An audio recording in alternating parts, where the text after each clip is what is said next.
Hi, I'm Kyla from Canada, and I'm going to tell you a story of how the simple process of doing laundry, that is inherently very boring, has become a meaningful part of my life. It's midnight, and I really need to find my favorite shirt. Where could it be hiding? The drawers once full of neatly folded clothes? Nope. The pile of clothes thrown on top of my desk after being worn once? Not there either. The mess of clean clothes on the couch that I hadn't gotten to fold yet? Sadly, no. Or what about the stack of clothes laying strewn under the clothes rack I bought from IKEA? Unsurprisingly, no. Oh, I almost forgot. The assortment of clothes that I left in the dryer for, I think, almost a week now? Nice try, but no. There's only one more place to look, my laundry bag. Do you know? I'm both hoping and not hoping to find my favorite shirt. Hoping because if it's not in my laundry hamper, then I have no idea where it could be. And we'll have to conduct another search in the same places all over again, just in case I missed it. I'm also not hoping, because then I'll have to either wear another shirt tomorrow or sacrifice a much needed sleep to be able to do laundry right now. Neither of which I'm very keen to do. But right now, I feel like a dog digging out a bone I buried in the sand. Aha! I finally found my favorite shirt at the bottom of the hamper. I forgot that I wore it to work last week for an important presentation, and then accidentally spilled ketchup on it at the dinner afterwards. This isn't the first time I've started planning my outfit for the next day, or was getting ready to shower, then realized that something's missing. Sometimes it's just underwear, sometimes it's socks, and sometimes it's members of my cozy clothes club. Whatever it is, I usually can't find it in my closet, or I'll find that it's in my laundry hamper and it's too late to take it out of the hamper and wear it without smelling weird, which basically means one thing: time to do laundry. Okay, I wouldn't say I love doing laundry, but I don't dislike it either. But let's just say that it's my favorite household chore. Is it yours? I like that you get to take breaks while the washer or dryer is running, and the fact that when everything's done, you get clean clothes. The feeling I get when I take my clothes out of the dryer and retrieve my favorite clothes is like the feeling as a kid when you reunite with your stuffed animal best friend after coming home from school. If it passes the sniff test and I deem it acceptable to wear at least one more time, I keep it on the desk. Otherwise, I put the clothing item in the appropriate laundry bag. Light colors and underwear go in the white laundry bag. Dark colors and socks in the blue laundry bag. Then I transfer the clothes from the white bag to the washer and pour in the detergent.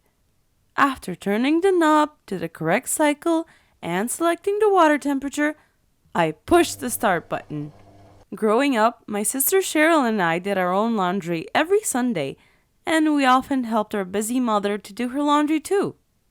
Once, we accidentally stained a white shirt by washing it with a new pair of jeans. Ever since then, we've always separated the light colored clothing from the dark colors, but with the exception of underwear and socks. Back at home, we didn't have a dryer, so we hung all our clothes on the clothesline that my father hung outside in the backyard or in the garage near the washer.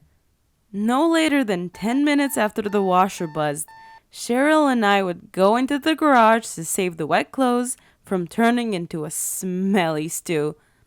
After taking an item of clothing out of the washer, we would wring it by hand and then shake it to smooth it out before hanging them to dry. And if someone accidentally left a receipt or a tissue in a pocket, there would be laughter, followed by a lecture on the importance of emptying your pockets before throwing things in the laundry basket, which was then followed by the perpetrator having to pick out all the tiny white slivers of paper or tissue from the clothes. Cheryl and I developed a system in which we would hang all the pants first, then the shirts, and finally the underwear and socks. By the end of the whole process, we got a good arm and leg workout from squatting to retrieve the clothes from the washer, carrying the clothes from the washer to the clothesline, and lifting them to hang. And as we went back to our bedrooms, huffing and panting, we prayed that our clothes would be safe from the wind and the bugs. Before the sun set, Cheryl and I would carry the laundry basket downstairs. Each time, it was a matter of detaching the clothes from their hangers and dropping the clothes into the basket as fast as we could before we were engulfed by darkness and attacked by mosquitoes. Sometimes, we would see a lonely piece of clothing lying outside in the dirt a few feet away from the clothing line, and we would frantically snatch it away from the dirt, curse the wind, and pat the, now dirty, item of clothing down. After all the clothes were safely in the basket, we would carry it back upstairs. Cheryl, who was more scared of the dark, led the way, holding the front of the basket, while I helmed the back and made sure the garage door was closed. We're transporting an important official hidden in this basket.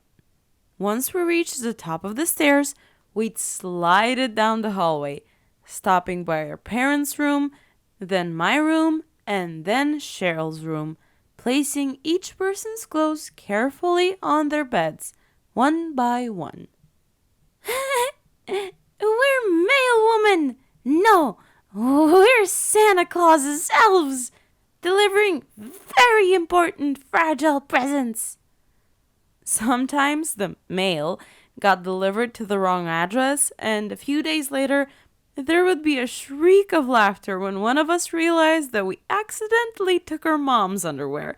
Since Cheryl and I had a lot of the same clothes, sometimes there would also be arguments over whose clothes were whose, or incidents of someone accidentally taking someone else's shirt thinking it was theirs, even though they didn't even put their own shirt in the laundry. But now that Cheryl got married and moved across the country, I'm living by myself and doing my own laundry. Now that I have a dryer, laundry is much easier. Ever since I've been doing my own laundry, I admit I've gotten a little lazier about folding my clothes right after taking them out of the dryer. As boring as it may sound, I do find folding clothes so therapeutic and stress relieving. It's a wonderful way to recount what happened in the past week or so. I already know that the last time I wore my favorite shirt, it was for good luck when I gave a presentation at work. But the other articles of clothing also have stories and memories weaved into them. Here are some of the memories from the past week, as told by my newly washed clothes. A pair of pajamas from a fun popcorn-filled movie night with my friends. A skirt that still carried signs of mud stains from when I stepped into a puddle. A jersey that used to be covered in grass stains, providing evidence that I tried my best as a goalkeeper at last week's soccer tournament. And a lacy pink blouse that makes me blush when I remember last night's date. Finally! Found it! Now, I'll just fold the clothes I need for tomorrow and set them neatly on top of my dresser before snuggling into my blanket. My laundry lady is here! A few weeks after Mrs. Brown was diagnosed with Alzheimer's, I had been going to her house every week to help her do her laundry. She's forgotten how to use the washer and started doing her laundry by hand, but that was causing arthritis in her hands. Since she has troubles operating machines, I come over to place the clothes in the washing machine, add detergent, turn the knobs to the correct cycles, select the water temperature, and then push the start button. While her clothes are twirling and dancing in the washer, I sit with Mrs. Brown and tell her the adventures I encountered in my past week. My work presentation, my date night, my soccer tournament. For the next hour or so, Mrs. Brown and I organize and clean her house. Finally, when the dryer stops, I bring all her clothes to her bedroom. Then together we fold. For Mrs. Brown, folding clothes is relaxing and makes her feel productive. She doesn't really say much these days. Every now and then, after I finish folding an item of clothing, I'll look over to check Mrs. Brown's progress and see her slowly but surely folding them in her own special way. Every week, she shows me different folding techniques that she claims to have invented. Last week, she folded a pair of socks by rolling one sock and putting it in the other sock. Today, she's folding pants by first rolling up the legs and then folding along the inseam. Some days, we race to see who can fold the most clothes, and on other days, we focus on organizing the folded clothes by color or type. Spending 4 hours each week doing Mrs. Brown's laundry has made me contemplate on how much the ordinary task of doing laundry entails. Everyone needs to do laundry, but not everyone does it. When Cheryl and I were in high school, we'd sometimes be too busy to do our own laundry. That's when our parents would quietly do our laundry for us.